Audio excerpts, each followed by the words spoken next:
You don't want to face it. You don't want to risk it.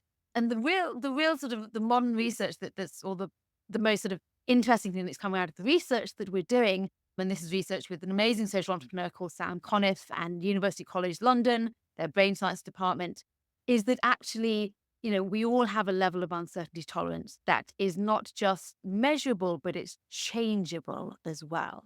And we can change that by actually starting to understand and be aware of how we emotionally react to uncertainty.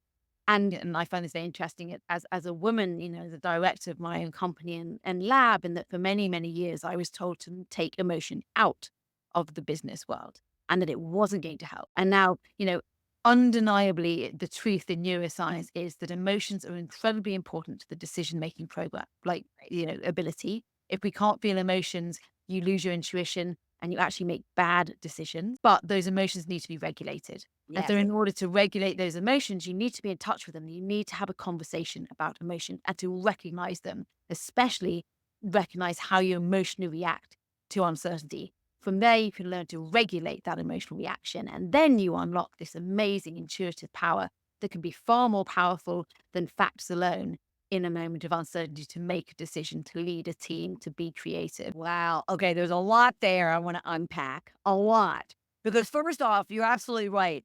I often talk, and my viewers and listeners know my whole kind of preaching about we're not robots. We are humans with tons of emotions, and to squelch them because we're in a work environment is dangerous, and it's very unhealthy, and it's certainly restrictive to any type of growth and success. Yeah. So that said, I'm totally on board with you. You said when we can measure and then change. So if someone's sitting there listening or watching today and they're saying to themselves, I know that I just don't know how to articulate it. I don't know how to identify it. I don't know how definitely to measure it, let alone to then change it.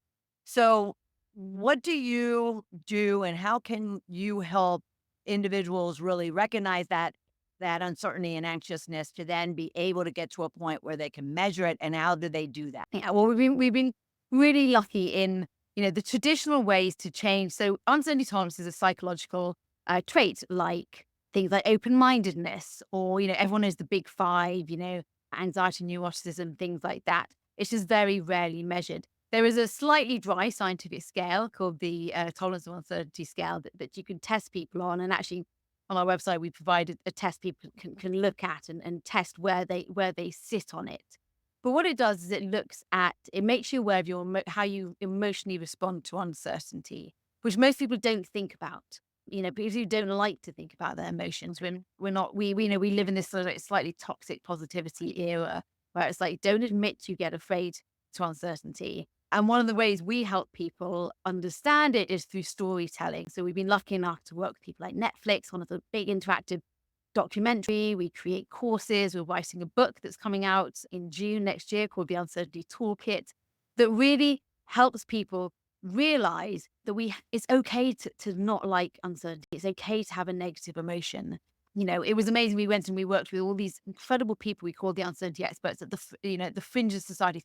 People who had been in gangs, people who had been in prison, people who had very sort of extreme circumstances.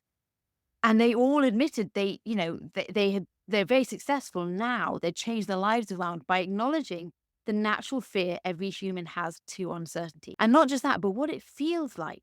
We're so out of touch with our bodies and the emotions that sit within them.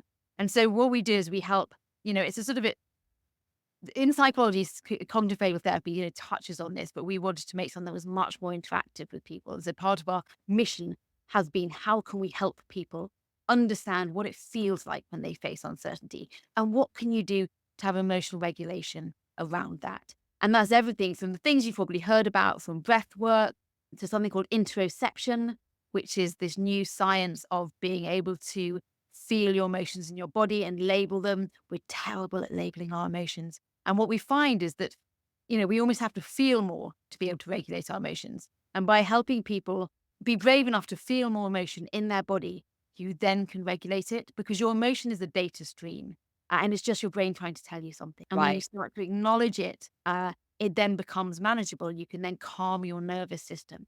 And Right. that's something I think that, and I don't make any sort of gender stereotypes whatsoever, but a lot of men are cultured to ignore their emotions, Sure. and women are sort of cultured to think that they're unhelpful and push them away. You. When Mhm. actually we need to get to a place where we can actually feel and go, actually, I do feel afraid at this moment of uncertainty, and that's okay. Right. And I can regulate it. And once you start to regulate it, you start to actually tap into the deeper emotional data stream, which is your intuition. And we know that people who, for whatever reason, have had the emotional part of their brain disabled through accident, through whatever's happened, they can't make decisions. And they're especially bad at making decisions in uncertainty. So Because because they lose the emotional intuition that they have, because data is not enough in uncertainty. In uncertainty, things have changed. So you don't know what's happening next. Your brain can't predict what's happening next. When things are stable, you can just use past information and you know what's going to happen and you can gather information. The state of uncertainty is the state where you don't have enough information to know what's going to happen next. But that's when your more subconscious mind, which has a wealth of experience in it, and it can pick up on all sorts of things around you that you can't consciously sense, picks up signals and gives you a gut feeling. I mean, that gut feeling can be very important. and does it also have an impact to leaders because when they are making decisions, especially decisions in times of like significant change and conflict and whatnot, it also has to introduce like empathy and compassion as well. Incredibly important for leadership and innovation. And we know that when people can't handle uncertainty, they can't do something called perspective taking.